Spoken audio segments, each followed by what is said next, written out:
귀한 찬양이죠. 네, 이 찬양이 여러분의 고백이 되시기를 축복합니다. 네, 귀한 찬양 잘 준비해 주셔서 하나님 기뻐 받으셨을 줄로 믿습니다. 자, 오늘 예배 가운데 함께 하신 여러분들 가운데 주의 은혜와 기쁨과 축복이 충만하시기를 간절히 축원합니다. 우리 옆에 분들과 함께 인사 나누시지요. 복음의 은혜로 함께 승리합시다. 인사하십시오. 네, 저를 따라서 해보시죠. 예수가 정답이다. 예수가 해결책이다. 아, 되게 올드합니다. 그죠? 야, 옛날에 80년도 때 우리가 되게 많이 했었던 거예요. 그래서 옛날 건데 여러분 잘 생각해 보면 옛날 거라서가 아니라 여러분 이게 진짜 정답이었거든요. 그런데 올드하다고 우리가 어느 순간부터 많이 안 썼어요. 근데 생각해 보면은 요새 예수 이외에 정답인 게 참 많습니다. 그렇죠? 어떤 심리학 해결책도 있고 상담가 해결책도 있고 옛날 TV에 나오지 않았던 그런 무슨 심리 상담하는 어떤 그러한 프로그램들, 그다음에 뭐 상처 치유하는 회복 프로그램들, 이런 것들이 되게 많아졌죠. 강연들도 되게 많아지고. 그러다 보니까 어떻게 보면은 이 정답인 예수가 너무 옛날 걸로 해서 뒤로 밀려난 느낌이 있어요. 근데 저는 그런 프로그램 물론 보면은 되게 감동적이고 그렇거든요. 그런데 답은 아니라는 생각이 듭니다. 거기에 나와서 얘기하는 것들이 어떤 일시적인 그런 방편은 될 수 있을 것 같아요. 그런데 여러분, 사람이 근본적으로 바뀌지 않으면은 절대로 바뀌지 않습니다. 사람은 속사람이 중요하죠. 근본이 중요해요. 그 근본이 바뀌어야 그 사람의 삶이 바뀌고 모든 것이 바뀌는데, 심리학이나 세상의 인간적인 그런 어떤 학문들은 인간의 근본을 건들 수는 없습니다. 왜? 10길 물속은 알아도 한 길 사람 속은 모르는 거니까. 저 사람이 저렇게 얘기한다고 해서 저게 진짜인지 거짓말인지 가식이 저해졌는지는 아무도 몰라요. 그런데 오직 사람의 근본을 바꿀 수 있는 것은 오직 하나님만 할 수 있거든요. 그 하나님이 사람을 통째로 완전히 뒤집어 놓고 바꾸기 위해서 주신 게 뭐냐면 복음이에요. 그 복음의 매개체가 된 분이 바로 누구냐면 예수 그리스도고요. 그래서 여러분 정말로 인생의 해답은 예수가 답입니다. 예수님이 모든 것의 정답이시고 해결책이세요. 그래서 여러분 우리가 날마다 예수가 답이다 뭐 이런 것들을 구호로 외치지 않아도 여러분의 인생의 문제라든지 우리의 삶에 있어서 여러 가지 걸림돌들은 예수 앞에서 해결을 받기 위해서 여러분 노력하고 애써야 할 줄로 믿습니다. 자, 다시 한번 고백해 볼까요? 예수가 정답이다. 네, 예수가 해답이다. 네. 자, 오늘 우리 함께 빌립보서 봅니다. 자, 빌립보서 보기 전에 요절을 외워야죠. 네, 잊어버린 줄 알았죠? 네, 절대 안 잊어버려요. 여호수아 1장 8절. 자, 외우고 가겠습니다. 자, 시작. 주야로 그것을 그 가운데 다 지켜 그리하면 내가 여호수아 1장 8절 말씀. 아멘. 네, 좋습니다. 잘하셨습니다. 자, 빌립보서는 빌립보 교회에 쓴 편지지요. 자, 빌립보 하면은 여러분 생각나는 사람이 있지요. 자, 빌립보 교회가 처음으로 생겨날 때 근간이 되었던 개척 멤버가 있어요. 자, 그 중에 한 사람이, 그렇죠, 자주장수 루디아. 또 한 사람. 빌립보 하면은 빌립보 감옥 생각나지 않아요? 당연히 바울은 있고요. 당연히 바울은 있고, 바울이 개척한 목사님이니까. 바울이 갇혔을 때, 간수. 네.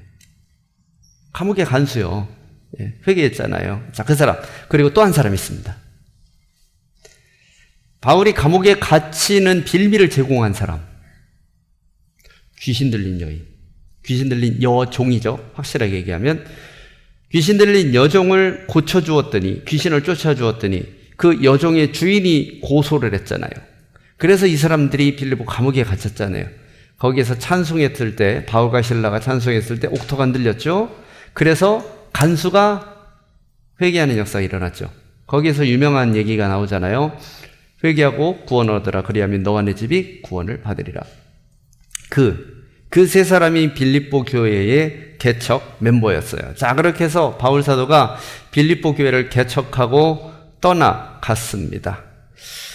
자, 그런데 이 바울 사도가 빌립보 교회를 떠나간 이후에 세월이 많이 흘렀는데 이제 빌립보 교회가 점점 복음이 흥황하고 예수 믿는 사람이 늘어났어요. 근데 빌립보 교회에 들린 소문이 있습니다. 바울 사도가 로마 감옥에 갇혔다는 거예요. 그래서 빌립보 교회 성도들이 어떻게 하냐면 자신들의 재정을 모읍니다. 모아서 선물과 재정을 바울에게 보내요.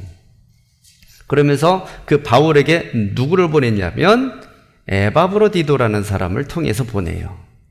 그리고 에바브로디도는 그것을 전달하고 바울은 에바브로디도에게 자신의 편지를 써서 손에 들려 보냅니다. 자, 그 들려보낸 편지가 뭐냐면 바로 빌립보서예요. 자, 그래서 에바브로디도를 통해서 빌립보의 상황을 전달해 들었겠지요. 그래서 그 빌립보 교회의 상황을 전달해 듣고 기록한 겁니다. 자, 빌립보서는 4장으로 이루어져 있어요. 1, 2, 3, 4장. 짧지요. 서신서 중에서. 짧지만 우리가 요 절 그러면은 이제 많이 외우는 그 성경 구절, 주요한 성경 구절이 빌립보서에 되게 많이 들어가 있어요. 그래서 빌립보서는 읽다 보면은 아는 구절이 되게 많이 나오실 거예요. 되게 유명한 구절들이.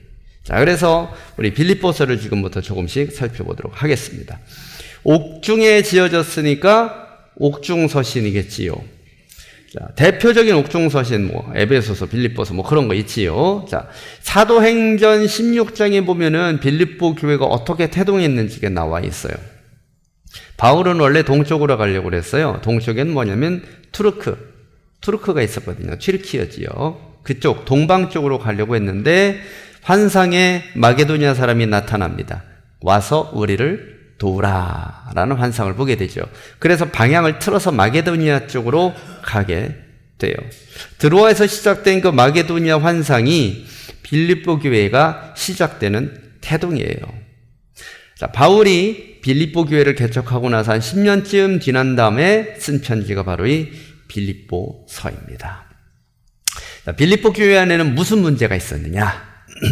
소아시아 교회들은 다 문제가 있지요. 당시에 뭐 에베소 교회, 고린도 교회 할 것 없이 다 문제가 있어요. 근데 공통적인 문제가 있습니다. 공통적인 2가지 문제. 하나는 로마의 핍박. 잡히면 죽어요. 이거는 겉으로 드러난 핍박입니다. 물론 정책에 따라서 왔다 갔다 하기도 해요. 어떤 때는 봐주기도 하고 어떤 때는 치열하게 막 그냥 싹 잡아다 죽이기도 하고 막 그렇습니다. 어쨌든 표면적으로는 로마 당국의 핍박. 그리고 2번째는 교회 내부적으로 율법주의자들이 참 힘들게 해요. 자, 이 율법주의자들은 유대교인이냐 기독교인이냐? 기독교인이에요. 표면적으로는. 그러나 이들이 기독교인으로서 세례를 받았지만 아직 이들에게 변화되지 않은 부분이 있었어요. 유대교적인 부분. 조금 더운 것 같은데 좀 꺼도 되지 않을까요? 예, 그죠? 예. 유대교적인 부분들이 있었어요. 교회 안에서 자꾸 그 유대교적인 부분들을 이야기를 해요. 대표적인 게 뭐죠, 여러분? 예, 맞습니다. 할례 받아야지 구원받는다고 자꾸 얘기를 하는 거예요. 여러분, 할례 받으면 구원받습니까? 아니에요. 뭐 하면 구원받아요? 예수 믿으면 구원받아요. 이거는 어떤 좋은 걸 다 갖다 붙여도 예수 믿으면 구원받는다. 그거보다 더 확실한 거는 없어요. 그걸 대신할 거는 없습니다. 근데 유대교인들은 자꾸 거기에 유대교 이론을 껴붙이려고 하는 거예요. 왜? 자신들이 평생 믿어왔던 하나님께서 율법에 명령하신 게 뭐냐면 하나님의 백성으로 구별되어야지 된다라는 이게 박혀 있어서 안 떠나요. 여러분, 그래서 예수 믿는데 제일 어려운 게 뭔지 아세요? 기존에 내가 가지고 있던 사상과 생각과 문화적인 가치, 이 가치관들이 예수 믿는데 제일 방해가 돼요. 그래서 여러분, 예수를 잘 믿으려면 어떻게 해야 되냐면 내가 이전에 하던 것들을 버릴 줄 알아야 돼요. 그게 좋은 거든 나쁜 거든지. 좋은 거라면 유죄도 되지 않겠습니까? 이게 참 어려운 문제기는 해요. 좋은 건데 굳이 버릴 필요가 있나? 그런데 여러분, 전통 문화라는 그런 어떤 허울을 뒤집어 쓰고 우리 안에 남아있는 우상숭배가 너무 많아요. 그러면 전통 문화를 완전 무시해야 되냐? 그런 건 아니죠. 우리는 한국 사람이니까 한국 사람의 정체성을 지켜가야 합니다. 그런데 여러분 어떻게 판단을 해야 되냐면 영적인 눈으로 판단할 줄 알아야 돼요. 내가 이 행위를 했을 때 하나님이 기뻐하시냐 아니냐. 그 기준은 뭐냐면 성경이에요. 사람의 이론이나 어떤 사상이 아니에요. 그걸 가지고 토론을 해서 이게 되냐 안 되냐를 따지려고 하지 마세요. 그게 아니라 성경의 기준에 의하여서 하나님의 말씀의 기준에 의하여서 이게 하나님이 기뻐하시는지 안 기뻐하시는지를 판단하게 되면 이게 전통의 허울을 뒤집어 쓴 우상숭배인지 아니면 보존해야 될 전통 문화인지가 구분이 갈 거예요. 유대인들도 마찬가지예요. 우리는 할례를 굉장히 쉽게 얘기하죠. 그걸 굳이 해야 되냐. 그런데 여러분 우리가 그렇게 얘기할 수 있는 이유가 있어요. 왜? 우리는 유대인의 관점에서는 이방인이에요. 여러분 할례 받아요? 우리는 할례 받지 않아요. 한국 사람은. 물론 의학적으로 필요할 때는 병원 가서 치료를 받지만 치료의 목적으로는 하지만 율법적인 문제, 구원의 문제, 신앙적인 문제로 인하여서 할례를 안 받는단 말이에요. 그러니 우리는 쉽게 얘기할 수 있어요. 그 뭐 할례를 받냐. 근데 유대인들한테는요, 이거 굉장히 중요해요. 이게 뭐랑 똑같냐면 할례를 안 받아도 된다. 이건 뭐냐면 야, 너 예수 믿으려면 지금부터 호적에서 파내야 되고 대한민국 사람을 국적에서 지워야 돼. 그렇게 해야지 예수 믿을 수 있어. 요거랑 괴가 같아요. 괴가 같다기보다 느끼는 충격이 같단 말이에요. 여러분한테 제가 여러분 지금부터 예수 믿으려면 조천감리교회 교인 되려면 여러분 호적 파시고 그리고 국적 지우세요 라고 얘기하면 여러분 교회 다닐 거예요? 안 다닐 거예요? 대답을 안 하시면 되게 곤란해지는데 제가 그렇게 얘기할 리가 없지요. 그쵸? 예, 제가 그렇게 얘기할 리는 없어요. 안 그러니까. 그거랑 상관없으니까. 그런데 여러분, 만약에 진짜로 그렇다면 여러분 한번 상상을 해보세요. 충격적이지 않아요? 호적에서도 파야 되고 국적도 지운 채로 예수를 믿어야 된다는 거. 여러분 유대인들한테는 할례 받지 말라는 게 그것과 진배 없는 충격이에요. 쉽게 할 수 있겠어요? 그래 유대인들은 어떻게 해요? 예수는 믿어야겠고 그렇다고 그렇게 할 수도 없으니 어떻게 해요? 교회 안에서 자꾸 그런 부분들이 율법적으로 맞다라는 걸 얘기할 수밖에 없는 거예요. 그래서 사람들한테 할례 받아야 된다고 얘기를 자꾸 하는 거예요. 왜? 이거는 수천 년 동안 하나님 믿는 사람들이 이어온 전통이에요. 지금은 바뀌었어요. 예수님으로 인해서 그 모든 것들이 필요가 없어졌어요. 그럼에도 불구하고 이거는 자신들의 정통성이에요. 정체성이에요. 야, 이거를 우리야 지금 만약에 여러분 극한 상황에서 정말 대한민국 정부가 완전 미쳐 돌아가가지고 실제로 그렇다는 게 아니라 여러분 오해하지 마세요. 이 부분만 또 누가 또 딱 잘라갖고 쇼츠로 만들면 곤란해진대. 대한민국 정부가 막 이상해져가지고 지금부터 예수 믿는 사람들은 다 잡아 죽이겠어 막 그렇게 막 선포를 했다고 쳐요. 실제로 그렇다는 게 아니라 여러 번 얘기합니다. 실제로 그렇다는 게 아니라 만약 그렇다고 쳐요. 그러면 여러분 끝까지 대한민국 사람 할 거예요? 안 할 거예요? 예수 믿으면 죽인다는데? 그러면 예수를 버리고 대한민국을 선택할 거예요? 곤란하네. 처음부터 제자훈련 연습은 다시 해야 돼요. 여러분 예수 믿는 거 앞에서는 아무런 가치가 소용이 없다니까요. 국가가 예수를 못 믿게 하면 국가를 버려야 돼요. 아우 이분들 큰일 날 분들이네. 극단적인 상황이 물론 극단적인 상황이에요. 그런 일이 안 일어나야죠. 안 그렇게 되길 우리는 기도해야 되고 그렇게 되기 전에 우리나라를 복음화해야죠. 그게 당연한 거예요. 그런데 만약에 안 됐다고 치면 여러분 포기할 줄 알아야 된다는 얘기예요. 이게 담임 목사로서 이렇게 낙심이 되고 절망이 되면 안 되는데 여러분. 여러분 예수를 위해서는 모든 것을 초기와 같이 다 버릴 줄 알아야 되는데 아멘들은 하지만 제가 안 믿겨지는데 이게 큰일 났네. 여러분 실제예요. 웃어 넘길 수 있는 얘기지만 여러분 실제로 극단적으로 여러분의 목에 칼을 들이대고 예수 믿을 거야 이렇게 어떻게 할 거야 라고 한다면 여러분 어떻게 할지 심각하게 고민하세요. 미리 공부해놓고 미리 훈련해놓고 미리 결단해도 그때가 되면 고민이 될 거예요. 근데 지금 설마 나이브하게 간다고요? 여러분 그때 되면 99.9% 배반해요. 예수. 우리의 삶에 왜 능력이 없냐? 복음은 믿어요. 복음을 믿는데 왜 복음이 능력이 없냐? 복음이 뒷전이에요. 믿는데 뒷전이라 능력이 없는 거예요. 사기꾼이 사기를 치려면 어떻게 해야 되는지 아세요?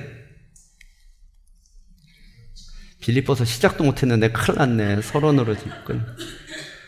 여러분 사기꾼이 사기를 잘 치려면 자기가 믿어야 돼. 자기도 안 믿는 말을 가지고 사람들한테 얘기하면 100% 알아먹어요. 저거 사기친다고. 내가 먼저 믿어야 돼. 나를. 내가 거짓말이지만. 그러면 내가 믿어야지 내 옆에 있는 사람도 믿고요. 내 옆에 있는 사람도 믿고, 그래서 이 사람한테 사기를 칠 수 있는 거예요. 그게 사기꾼의 철칙이에요. 그런데 여러분, 우리가 믿는 복음은 사기예요? 만고불면의 진리인데 내가 그것을 100% 안 믿은 채로 옆 사람한테 예수 믿으라고 얘기해봐야 능력이 있어요, 없어요? 이거는요. 복음 자체가 능력이 없는 게 아니라 전달하는 내가 문제인 거예요. 여러분 복음을 믿되 늘 극단적인 상황을 항상 시뮬레이션해서 내가 어떤 경우에라도 무슨 상황에라도 예수 부인하지 않도록 훈련해 놓으시고 연습해 놓으셔야 돼요. 제가 이렇게 얘기 드리는 이유가 있어요. 위기감을 느껴서 그래요. 위기감을 느껴서. 물론 이 위기가 갑자기 닥쳐온 건 아니에요. 옛날부터 있었어요. 옛날부터 있었는데 왜 교회가 욕을 먹고 왜 교회가 능력이 없고 예수 믿는 사람들이 왜 배척을 받고, 물론 예수 믿고 복음을 전하는 게 당연히 시대와 세상이 배척을 받고 핍박을 받는 게 당연하다 하지만 우리가 능력이 있는 채로 핍박을 받는 것과 무능력이 없는 맹탕이라서 무시당하는 거는 다른 거예요. 제가 느끼는 거는 능력이 있어서 핍박을 당하는 게 아니라 대한민국의 기독교인이 무시당해요. 사람들에게. 여러분 그러면 안 돼요. 설령 우리는 무시당해도 복음은 무시당하면 안 되는데 우리 때문에 복음까지 무시당해요. 그러면 안 되잖아요. 왜 그러냐? 제대로 안 믿어서 그래요. 저게 없어서. 복음의 은혜가 없어서. 말로는 다 믿어요. 아멘 하십니까? 아멘! 근데 아멘 하면 뭐해? 지금 버리려고 그러냐 물어보니까 고민하고 있구만, 이 자리에서도. 이거는요 그냥 겉으로라도 아멘 해야 되는 문제였거든요. 저 어렸을 땐 실제로 다 그렇게 했어요. 어른들이. 요새 안 그러더라고요. 막 계산해요. 머리 굴려. 목사님 저 어떻게 쌍팔년도 설교를 저렇게 막 옛날 부흥사처럼. 근데 그게 아니에요. 여러분 진짜 여러분 예수 믿는 사람은 능력 있게 살려면 최우선의 복음을 두셔야 돼요. 빌립보 교회, 소아시아 교회가 왜 문제가 되냐? 여기 여러분이 복음이 살아있는 교회였어요. 여기는 실제로 사도들이 설교하면은 수천 명씩 회개하면 역사가 나타나는, 건물 하나 없고 강대상 제대로 된 것도 없어도 심지어 잘 쓰여진 이런 성경책 한 권이 없었던 사람들, 믿는 것 아는 건 오직 하나, 예수 그리스도. 그거 딱 하나. 어떤 신학적인 해석이나 유려한 설교 말씀도 없는 그러한 상태에서 서너 명 모여서 신앙생활했던, 조각조각 찢어져가지고 그것도 대규모로 막 100명씩 200명씩 1000명씩 모여서 예배하던 그런 것도 아니고, 성가대 없고 피아노 없고 드럼 없고 아무것도 없어요. 보면 때 마이크 아무것도 없는. 그럼에도 불구하고 이 당시에는 예수 믿는 사람이 팍팍 늘어났어요. 그런데 이러한 교회조차도 문제가 있었단 말이에요. 사람들이 갈등하고 핍박이 있고. 그러면 여러분 우리는 어떤가? 최소한 여기까지는 가야 돼요. 최소한. 이게 최소한이에요. 내 목에 칼이 들어와도 복음을 부인하지 않는 단계까지는 가야 돼요. 이거를 고민하고 있으면 안 되는 거예요. 믿을까 말까. 고민하는 순간 끝인 거예요. 여러분 그거 알죠? 자기는 나 사랑해? 그 질문에 고민을 한다. 그럼 아웃이지. 헤어지는 거예요. 그렇죠? 그건 고민할 여지가 없는 거거든요. 예수는 고민할 여지가 있는 게 아닙니다. 자, 그래서 지금 이 핍박 상황 가운데 유대인들이 그렇게 하는 상황 가운데 혼란스러운데 빌립보에 문제가 하나 또 있어요. 빌립보 4장 2절 보면은 되게 유명한 얘기가 나와요. 빌립보 교회에 두 기둥을 이루는 여집사 둘, 유오디아와 순두계. 이 두 사람이 안 맞아. 그래서 싸워요. 여러분, 교회에서 싸우면 돼요, 안 돼요? 이게 참 재밌는 게 된다고 하기도 뭐하고 안 된다고 하면은 안 될 수 있나 그렇고, 그죠? 사람이 한 배에서 태어난 형제도 그렇게 대차게 싸우고, 죽고 못해서 사랑하는 사람끼리 결혼한 부부도 평생 싸우는데, 어떻게 교회에서 나랑 다른 집에서 다른 문화에서 태어난 사람이 어떻게 안 싸워요? 나랑 저 인간이 맞는 게 기적이지. 그래서 싸우는 거 어떻게 보면 당연한데 그럼에도 불구하고 싸우면 안 되잖아요. 그런데 그 싸우는 것도 이쪽이 잘못하고 이쪽이 잘했으면 쉬워 오히려. 그죠? 당신 그러면 어떡합니까? 그러시면 안 되죠. 라고 권면하면 되니까. 그런데 얘기를 들어보면 유오디아도 맞고 순두개도 맞아. 이 사람도 맞고 이 사람도 맞아요. 그런데 안 맞아요. 그럼 어떻게 해야 돼요? 여러분, 이 문제를 바울 사도한테 물어봤을까요? 안 물어봤을까요? 당연히 물어보죠. 이거 좀 어떻게 하면 좋을까요? 자, 거기에 대해서 바울 사도가 대답을 어떻게 하느냐? 안 해요. 대답을 안 하고 4장 2절에서 결론을 어떻게 내냐면 잘 도와줘. 끝. 그게 끝이에요. 잘 도와줘. 그리고 끝. 그리고 그 잘 도와줘라는 그 얘기가 무슨 얘기냐면 앞에 1, 2, 3, 4장에서 쫙 설명을 하는 거예요. 그렇게 해서 복음과 교회를 세워가자. 그런데 그렇게 해서 설명을 한 걸 잘 듣다 보니 요거는 갈등 상황을 해결하기 위한 얘기가 아니라 이거는 정말 기독교인으로 교인으로 성도로 기본적으로 갖춰야 되는 얘기들이구나 라는 걸 알 수 있게 되는 거예요. 그러면서 바울 사도는 뭐냐면 여러분, 누가 싸우는 모습을 보면은 기뻐요, 슬퍼요? 기쁨은 이상한 인간이에요. 네? 여러분, 교인끼리 싸우고 있으면 불편하잖아요. 그게 당연하잖아요. 그런데 바울은요, 기뻐요. 이상한 사람이에요. 싸우는데 기쁘다고 그러니. 근데 그 기쁨은 뭐냐면 둘이 싸워서 기쁜 게 아니라 두 사람으로 인하여서 하나님이 영광 받으실 게 보이는 거예요.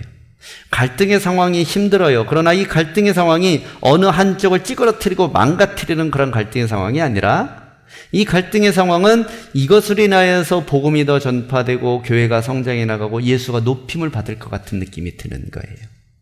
그래서 이 두 사람의 갈등을 잘 어떻게 보면 이용을 하면 빌립보 교회는 너무나도 크게 성장할 교회가 될 것 같은 거예요. 그래서 바울 사도는 이 빌립보서를 기쁨으로 기록을 하는데 그래서 빌립보서의 별명이 어떻게 붙어 있냐면 기쁨의 편지라고 붙어요. 그래서 여러분 실제로 빌립보서를 읽어보면 저도 빌립보서를 참 좋아하는데 읽어보면 바울 사도가 굉장히 흔쾌한 그러한 기뻐하는 느낌을 많이 받을 수 있어요. 다른 성경에서는 그러잖아요. 막 혼내잖아요. 당신들 말이야 뭐 이러면서 막. 근데 빌립보서는 안 그래요. 자, 빌립보서 1장 21절 읽어보겠습니다. 시작. 이는 내게 사는 것이 그리스도니 죽는 것도 유익함이라. 요게 빌립보서의 가장 핵심이에요. 자, 따라서 해보세요. 내게 사는 것이 그리스도니 죽는 것도 유익하다. 누구를 위해서 죽는 거요? 그리스도를 위해서 죽는 것도 유익하다. 지금 바울 사도도 그렇고 빌립보 교회도 그렇고 걱정이 태산이에요. 바울 사도는 뭐예요? 이제 죽을지 저게 죽을지 알 수가 없어요. 감옥에 갇혀 있으니까. 물론 이 감옥이라고 해서 막 지하 감옥에 막 그런 쥐 나오고 바퀴벌레 잡아먹는 그런 어떤 극악한 상황은 아니에요. 로마 시민이기 때문에 가택연금 정도로 생각하시면 돼요. 그러나 어쨌든 자유 없이 노구의 몸을 이끌고 지금 갇혀 있잖아요. 평안한 가운데 있는 건 아니란 말이에요. 그런 상황에서 교회들의 소식이 들리는데 참 교회들이 어려워요. 어려울 수밖에 없어요. 우리처럼 이렇게 물질적으로 풍족하고 자유가 있고 그런 상황에서도 신앙생활이 쉽지 않은 건데 이 당시에는 핍박의 상황이네요. 교회들이 얼마나 어려워요. 그러니 자기의 현실 상태도 밖에서 들려오는 얘기도 힘들고 어렵게 짝이 없어요. 근데 그럼에도 불구하고 바울 사도가 뭘 고백하냐면 나는 예수 때문에 살아. 그러니까 나는 죽어도 상관이 없어. 예수 때문에 죽는다면 이라고 고백을 하는 거예요. 그런데 이 바울 사도의 이 고백의 근간이 뭐냐면 유디아도 그렇게 해야 되고 순두계도 그렇게 해야 되고 빌립보 교회 교인들 전체도 그렇게 해야 되고 더 나아가서 초대교회 그 근처에 있는 그 소아시아 지역에 있는 모든 초대교회 사람들 예루살렘 교회 교인들까지 다 그렇게 해야 되는 거예요. 예수를 위해서 살고 예수를 위해서 죽을 수라는 그런 사람이 되는 게 기본이다라는 거지요. 빌립보서를 보면은 기쁨이라는 단어, 기쁘지 않은 상황이죠. 옥중서신인데 어떻게 기쁘겠어요? 감옥에서 편지를 쓰는 건데. 그런데 이 기쁨이라는 단어를 4장밖에 안 되잖아요. 16번 나와요. 기쁨이라는 단어가. 그러면은 평균 한 장당 몇 번 나오는 거예요? 9구단 4, 4, 16. 그러니 4번씩 나와요, 한 장에. 그죠? 계산되죠? 평균. 물론 6번 나오고 4번 나오고 2번 나오고 뭐 그런 것도 있어 섞여 있고. 근데 평균 4번씩. 그럼 뭐냐면 4장 전체를 나오면은 잊어버릴만 하면 기쁨이 나온다라는 거예요. 4절, 5절에 한 번씩은 기쁨이 계속 나온다는 얘기예요. 기쁨이라는 게. 이 기쁨은 절대 육신적인 기쁨은 아니겠지요. 상황은 어려우니까. 어떤 기쁨이겠어요? 영적인 기쁨인 거예요. 바울 사도가 영적인 기쁨을 누릴 수 있는 그 근간이 뭐냐면 예수 그리스도 보험이라는 얘기죠. 그러면 생각해 볼게요. 바울 사도 안에 복음의 은혜가 있습니까? 없습니까? 충만한 거예요. 여러분, 그러면 복음의 은혜가 우리 안에 충만하면 어떻게 될까요? 기뻐지는 거예요. 여러분 행복하고 싶죠? 뭐 행복하기 싫으시면 할 수 없어요. 그렇게 뭐 사셔도 괜찮아. 뭐 내 인생은 아니니까. 근데 저는 기쁘게 살고 싶거든요. 그런데 기쁘게 살고 싶은데 여러분 인생 한번 돌아보세요. 힘들잖아요. 아우, 제주도 경기는 왜 이렇게 언제 풀릴라나 모르겠어요. 더군다나 지금 세계 전체가 그냥 전쟁 상황이라서 나라는 부자가 된다는데 실제적으로 우리는 기름값 올라서 환장하고 있잖아요. 그죠? 힘들어요. 다. 재정적으로도 그렇고. 그리고 관계적으로도 쉽지 않죠. 계속 우리를 괴롭히는 문제들이 있고 아직까지 위기 상황에서 우리가 기도하는 제목들이 해결된 것들이 없기도 하고 힘들어요. 그런데 그럼에도 불구하고 우리가 기쁘게 살 수 있는 근본적인 요인이 예수 그리스도. 여러분 안에 예수 그리스도가 있다면 그 예수 그리스도로 인하여서 은혜와 기쁨이 회복될 수가 있어요. 반대로 그것이 없다면 자꾸 상황을 찾을 수밖에 없을 거예요. 저 사람 때문에 괴롭고 이 상황 때문에 힘들고 이것 때문에 어렵고. 그런데 여러분 따지고 보면 그렇지가 않아요. 한번 여러분의 평생을 돌아보세요. 이 세상 상황이 여러분의 여건이 여러분들을 도와줄 때가 있었는가? 언제 그랬어요? 언제 그게 도와줬어요, 여러분들을? 한 번도 없었죠. 오히려 세상의 상황과 여건이 여러분들을 도와주는 게 기적이었어요. 평소에는 대부분의 상황은 여러분들을 힘들게 하는 게 당연해요. 공중권세 잡은 자 사단은 절대 우리에게 유리하게 우리를 행복하게 만들지 않아요. 한 발만 더 가면 행복할 것 같이 얘기를 하지만 거기에 딱 도달하면 싹 도망가는 게 사단이 주는 기쁨과 행복의 정체죠. 절대 우리에게 안겨주지 않아요. 아쉽게 만들지. 그러면 한번 생각해 보면 우리 인생에서 가장 기쁠 때와 가장 행복할 때 어떤 때였는지를 한번 되돌아보면 예수님이 연관되어 있었을 거라는 걸 느낄 수 있을 거예요. 내가 알든지 모르든지 깨닫든지 깨닫지 못했든지. 바울 사도는 그거를 항상 품고 살기를 바랬어요. 그래서 바울 사도는 돌에 맞아도 행복하고 감옥에 갇혀도 행복해요. 먹을 게 없어서 사막에서 광야에서 방황해도 행복하고 사람들이 자신에게 손가락질로 욕을 해도 괜찮아요. 따지고 보면 바울 사도는 예전에 율법학자였던 바리새인이었던 시절에는 다 풍족했어요. 권세도 있었고 재정도 있었고 집안도 빵빵했고 신분도 확실하고 자기 편도 굉장히 많고 심지어 자기 말 한마디면 일사불란하게 움직이는 군사들까지 밑에 거느리고 있었던 그 시절. 그런데 보면 바울 사도 별로 행복해 보이지 않아요. 항상 날이 서 있었죠. 그때는 기독교인들이 어디 있는가 잡아주려고 노력하고 있었고. 그런데 그때는 기쁘다는 얘기를 안 했지만 지금 이 옥중서신을 쓸 때는 바울은 기쁘다고 얘기를 해요. 그거는 상황과 여건이 주는 게 아니에요. 영적인 기쁨인 거지. 사람이 기쁘게 살려면 영혼이 기뻐져야 됩니다.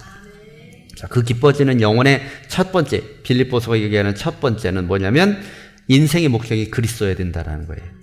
자, 빌립보서 1장 21절 다시 한번 시작. 이는 내게 사는 것이 그리스도니 죽는 것도 유익함이라. 1장 8절도 한번 읽어보세요. 자, 오늘 성경 읽을 게 되게 많아요. 자, 한번 1장 8절 시작. 내가 예수 그리스도의 심장으로 너희 무리를 얼마나 사랑하는지. 여러분 이거 막 연애 편지도 이렇게 심장이래요.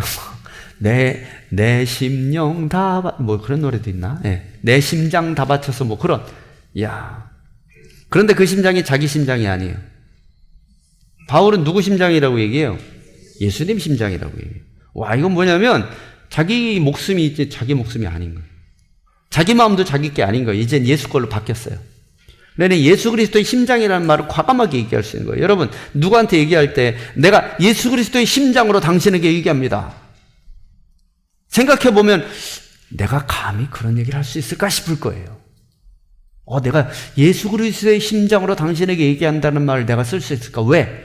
나조차도 내가 예수 그리스도의 심장이 됐는지 안 됐는지가 아직까지 애매한데 예수는 온전히 믿지만 그 예수님이 나를 온전히 통치하고 지배하는 게 왔다리 갔다리 하는데 예배 드릴 때 은혜 받을 때는 충만한 것 같지만 실제로 우리 삶에서 이렇게 할 때는 승질도 나고 밉기도 하고 나쁜 것들도 올라오고 막 때로는 살짝 일탈도 하고 그래가지고 야, 요때는 예수 심장이 아닌 것 같은 느낌도 어림잡아 드는데 그런데 내가 저 사람한테 지금 얘기할 때 예수의 심장이라고 얘기할 수 있는가? 쉽지 않은 얘기죠. 그런데 여러분 우리도 이렇게 얘기할 줄 알아야 돼요. 예수 그리스도의 심장이 내 한테 있다라는 거. 12절 시작. 형제들아 내가 당한 일이 도리어 복음 전파의 진전이 된 줄을 너희가 알기를 원하노라. 해석하면 걱정 말란 얘기예요. 그런데 그냥 근거 없이 걱정 마 아무 일도 안 일어나가 아니라 이 일은 오히려 복음 전파에 도움이 되는 일이라서 걱정하지 않아도 돼. 바울은 자신의 인생의 목적이 그런 거예요. 여러분 어떤 사람은 그런 거예요. 아니 복음 전파는 둘째치고요. 바울서도 지금 당신 죽게 생겼잖아요. 나는 당신이 걱정된다고요 하는 사람도 분명히 있었을 거예요. 근데 바울서는 그 문제가 되지 않아요. 아이 복음 전파가 되는데 무슨 상관이야? 라고 얘기를 하는 거죠. 어떻게 보면 바울을 심정적으로 인간적인 감정적으로 걱정하는 사람들에게는 예의가 아닌 얘기기는 해요. 걱정이 주는데 이렇게 얘기를 하니까. 그런데 이게 바울 사도의 솔직한 심정. 내가 예수를 위해서 죽는데 당신은 무슨 걱정입니까? 자, 빌립보서 1장 20절. 자, 시작. 나의 간절한 기대와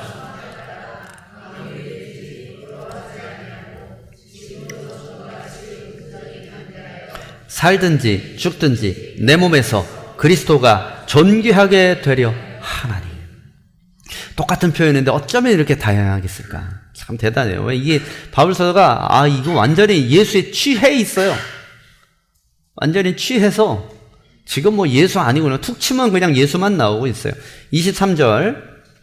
자, 노트 보시고 앞에는 자르고 노트에 나온 부분만 시작. 차라리 세상을 떠나서 그리스도와 함께 있는 것이 훨씬 더 좋습니다.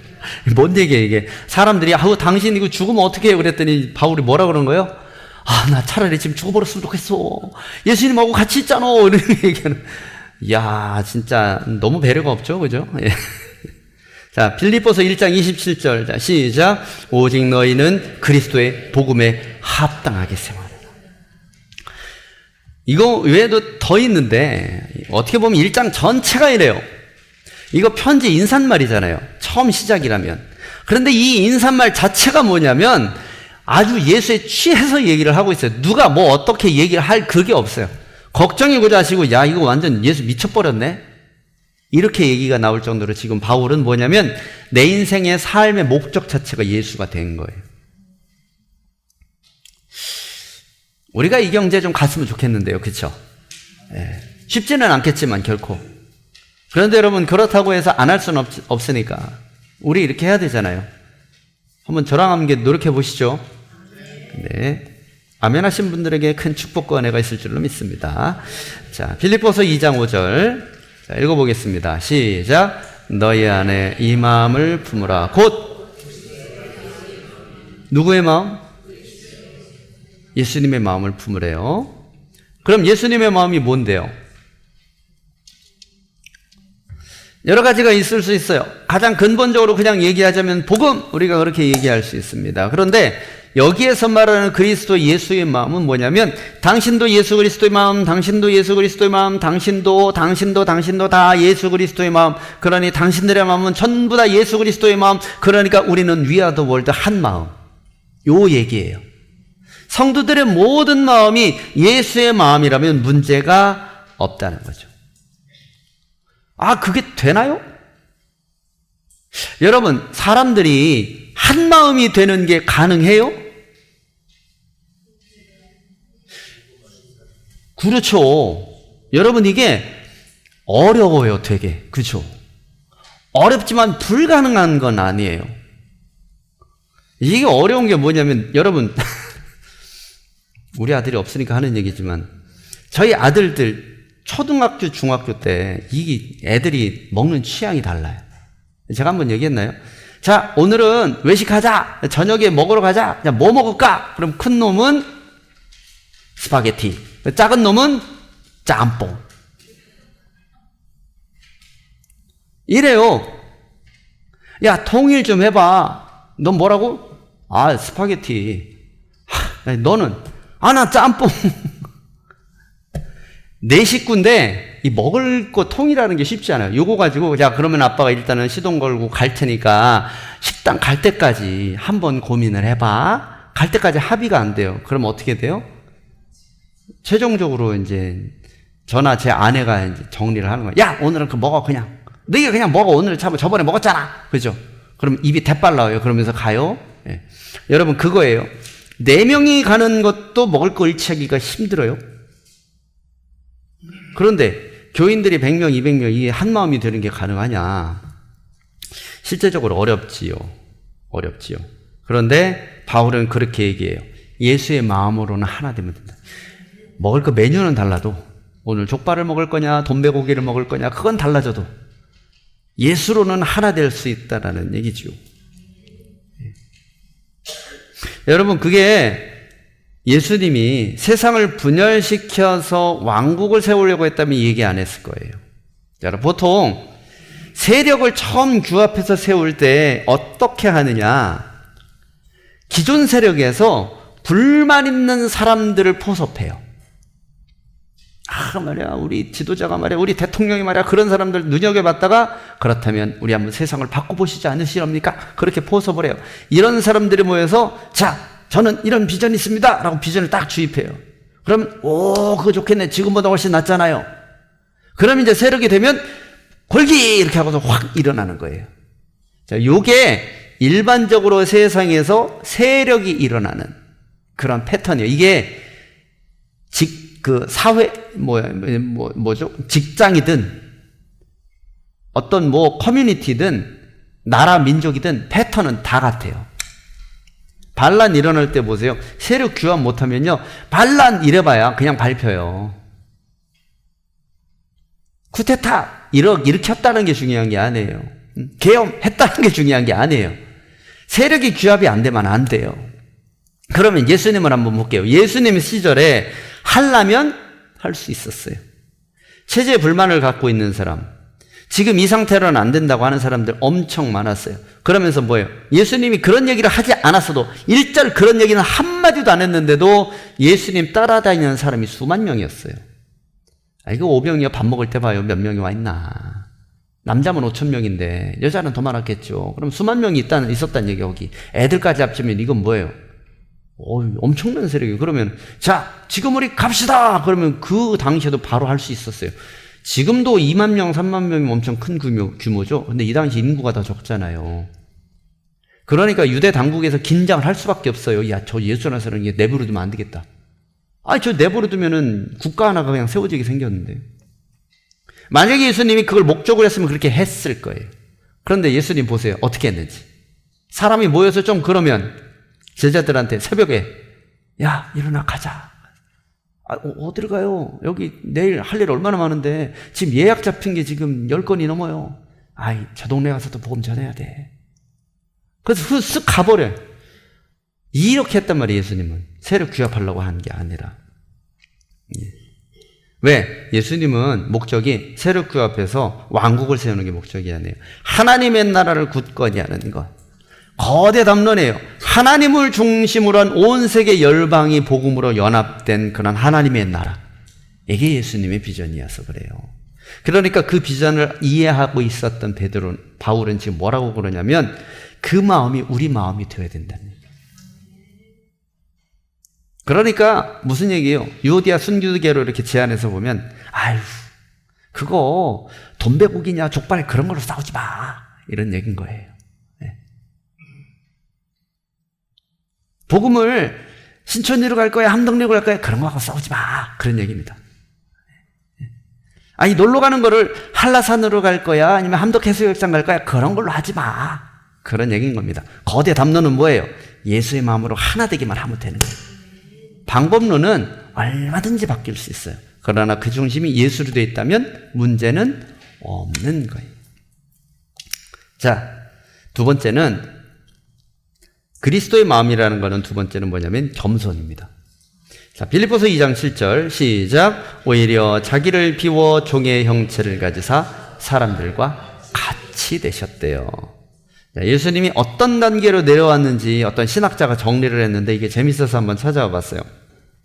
말씀에 의하면 처음은 하나님과 동등됨을 취할 것을 여기지 않았대요. 빌립보서에 나온 내용입니다.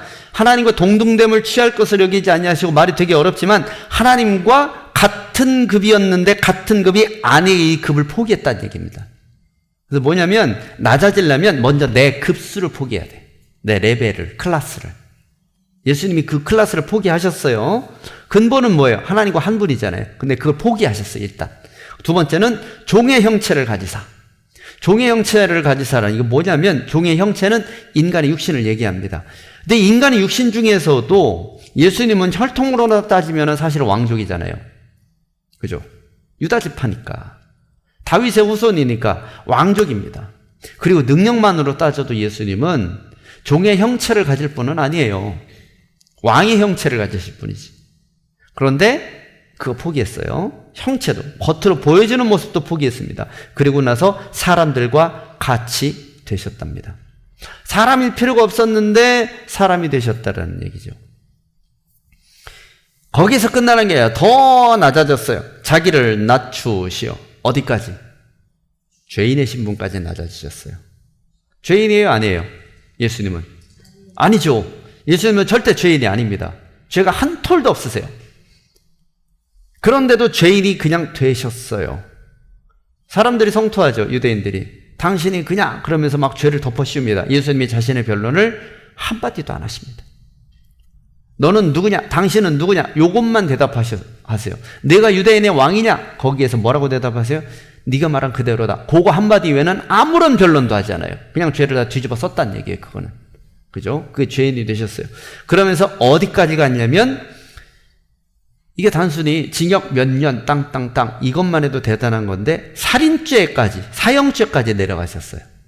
와, 밑바닥이 어딘지 계속 내려갑니다. 예, 목숨까지 이거 좀 너무한 거 아니냐 싶을 때까지 확 가셨어요. 그리고 그냥 죽는 것도 아니고 십자가 형벌. 십자가 형벌이 뭔지는 여러분 아실 거예요. 예, 이 당시에서는 가장 참혹한 형벌. 이거 말려 죽이는 거잖아요. 몸으로 죽이는 것뿐만 아니라 최대한의 고통을 가하면서 죽을 때까지, 그러면서 명예도 인권도 완전히 다 한 사람을 완전히 다 말살시키는 게 십자가 형벌이에요. 십자가에 달리면 뭐예요? 사람들 돌아가면서 다 침뱉고 막 모욕시키고 옷 다 벗기고 그렇게 공개 처형하는 거거든요.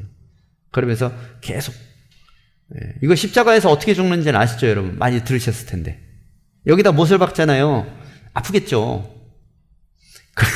제가 그냥 아프겠죠 그러니까 그냥 아야 이 정도가 아니에요. 이건 살을 찢는 고통 여러분 당해보셨는지 모르겠어요. 예. 칼로 뱄을 때 하는 만배 뭐 하여튼. 그런데 이게 늘어져 있으면 이거 해보셨어요? 턱걸이 할 때? 턱걸이 할 때 이렇게 매달리면 숨 막혀요. 예. 안 해보셨군요. 예. 매달리면은 이게 숨 막혀요. 그럼 어떻게 숨 쉬려면 끌어올려야 돼. 그럼 여기 힘줘야 되죠. 이거 찢어지면서 올려야 돼. 숨 한 번 쉬려면. 예. 이거를 언제까지? 죽을 때까지. 예. 이게 십자가 형벌이거든요. 예. 아유, 생각만 해도 그래요. 예. 그렇게 죽으셨다는 거예요. 그러니까 저 위에서부터 가장 낮은 데까지 내려온 겸손, 이거를 이렇게 단계로. 6단계죠. 예. 요 단계가 겸손이다. 빌립보서 2장 13절. 네. 읽어보겠습니다. 시작. 너희 안에서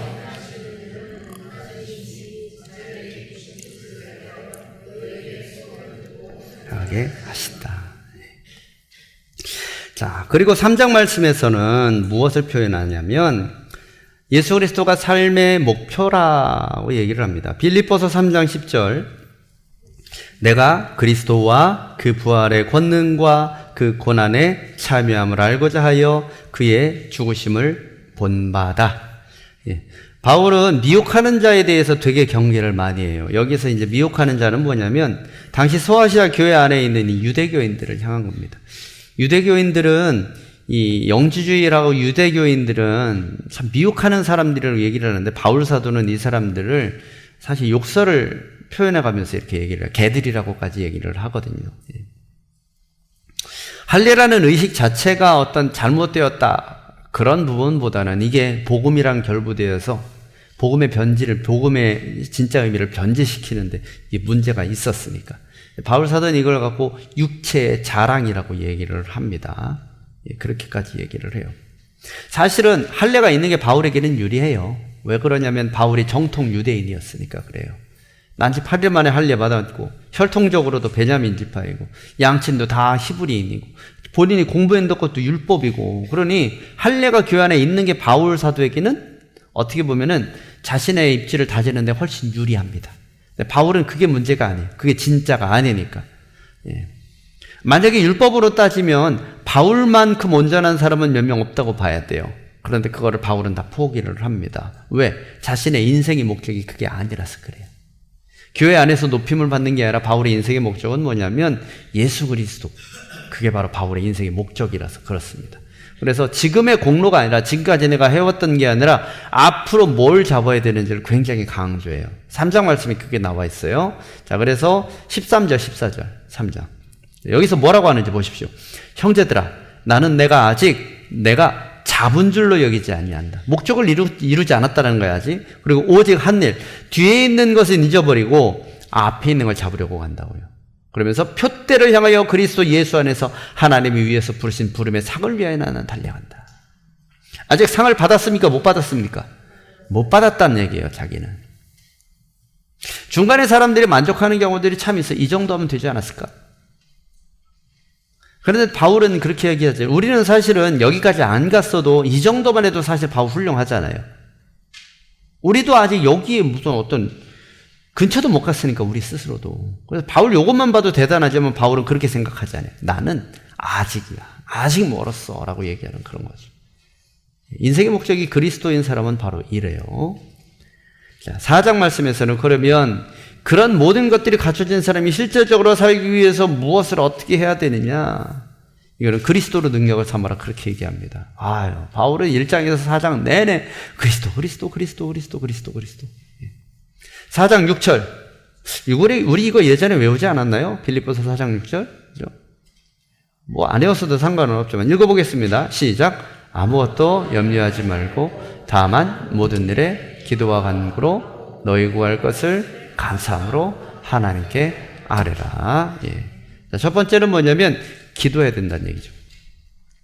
하나님 앞에 나가기에, 복음을 위해서 살기에, 그리스도로 살기에 가장 중요한 핵심적인 첫 번째 것은 기도예요. 예. 뭐 다른 설명이 필요하지는 않겠죠. 자, 8절. 자, 시작. 끝으로 형제들아, 무엇에든지 참되며, 무엇에든지 경건하며, 무엇에든지 오르며, 무엇에든지 정결하며, 무엇에든지 사랑받을 만하며, 무엇에든지 칭찬받을 만하며, 무슨 덕이 있든지 무슨 기름이 있든지 이것들을 생각하라. 여러 가지 얘기를 했지만 핵심은 뭐냐면 생각이에요. 생각하라는 거예요. 무엇을? 어떻게 하면은 예수 그리스도의 능력이 내 안에 나타날 수 있을 건지를 생각하라는 겁니다. 그래서 그 생각에 부합하는 건 뭐든지 다 하라는 얘기예요. 자, 그게 8절입니다. 자, 그리고 세 번째, 최종적인 결론. 13절, 시작. 내게 능력 주시는 자 안에서 내가 모든 것을 할 수 있느니라. 이 말씀 해석을 잘해야 돼요. 어떤 사람은요, I can do it 그래요. I can do it, 나는 할 수 있다, 그게 다가 아닙니다. 이거 긍정의 힘 그런 거 아니에요. 이건 뭐냐면 예수 그리스도의 능력이 나에게서 나타나는 걸 얘기하는 거예요. 내가 주체가 아니에요. 내가 능력을 끌어다가 예수 그리스도의 능력이라는 전가의 보도를 휘두르는 게 아니라 그리스도의 능력이 내 안에 있어서 나를 주관해서 그 능력이 나타나는 거예요. 이거 완전 다른 거예요. 우리가 예수 그리스도의 권능을 빌려오는 경우들이 참 많아요. 그런데 여러분, 그게 우리의 능력이 되어서는 안 돼요. 큰일 나요. 그러면 어떻게 되냐면 이단돼요. 조심해야 돼요. 주님의 능력이 내 안에서 자연스럽게 나타나도록 해야 돼요. 그러려면 나는 낮아지고 나를 계속 눌러놔야 돼요. 내가 안 드러나게. 그런데 내가 주님의 능력을 휘두르는 순간 이거는 다 죽어요, 진짜. 그래서 이 13절은 잘 해석해야 돼요. 내게 능력 주시는 자 안에서 내가 모든 것을 할 수 있다. 내가 모든 것을 할 수 있다가 핵심이 아니라 내게 능력 주시는 자 안에서가 핵심입니다. 자, 교훈 보겠습니다. 자, 두 가지 읽어보시죠. 자, 시작. 자, 두 번째. 아멘.